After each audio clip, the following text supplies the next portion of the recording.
Hi friends! Telangana రాష్ట్ర రైతులందరికీ అదిరిపే శుభవార్త. ప్రతి ఒక్కరికి కూడా రైతు బంధు డబ్బులు మరి ఎప్పుడు పడుతున్నాయి? మరి ఎవరెవరికి పడుతున్నాయి? ఎన్ని ఎకరాలు పడుతున్నాయి? తెలుసుకునే ముందు అలాగే మరి 15 ఎకరాలు మరి పడుతున్నాయా? లేదా? మరి 3, 4 ఎకరాలు పడని వాళ్ళకు మరి ఏం చేయాలి? తెలుసుకునే ముందు ఒక లైక్ చేయండి. లైక్ చేయడం వల్ల వీడియో అనేది బూస్టప్ అవుతుంది. షేర్ చేయండి. కొత్తగా చూసేవారు సబ్స్క్రైబ్ చేయండి. ఇక లేట్ చేయకుండా అయితే వీడియోలకైతే వెళ్ళిపోదాం ఫ్రెండ్స్. ప్రతి ఒక్కరికి కూడా తెలంగాణలో రైతు బంధు డబ్బులు 3-4 ఎకరాల వరకు అయితే ఇప్పుడైతే జమ అవుతున్నాయండి. ప్రతి ఒక్కరు కూడా అకౌంట్‌లో చెక్ చేసుకోండి. మీరు పాస్‌బుక్, అకౌంట్ జిరాక్స్, కేవైసీ అయితే చేసుకోవాలి. అలాగే కొంతమందికి రైతులకైతే 19 మంది లక్షల మందికైతే రైతులకైతే కట్ అవుతున్నాయి, రద్దవుతున్నాయి ఈ డబ్బులు.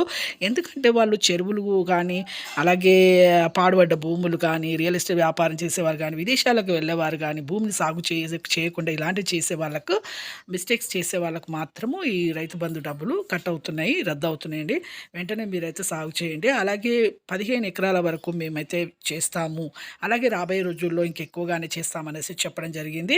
ఇక యాసంగి వానాకాల రైతు బంధు, ఇక రైతు భరోసా కింద 15,000 రూపాయలైతే మీకు ఎకరానికైతే ఇస్తామనేసి ఇప్పుడు ప్రతి ఒక్కరికి కూడా ఎకరానికి 15,000 రూపాయలే మీకు అకౌంట్‌లో అయితే 3-4 ఎకరాల వరకైతే ఇప్పుడైతే ప్రస్తుతం అయితే జమ అవుతున్నాయండి. తర్వాత మాత్రం 15 ఎకరాల వరకైతే వేస్తామని చెప్పడం జరిగింది.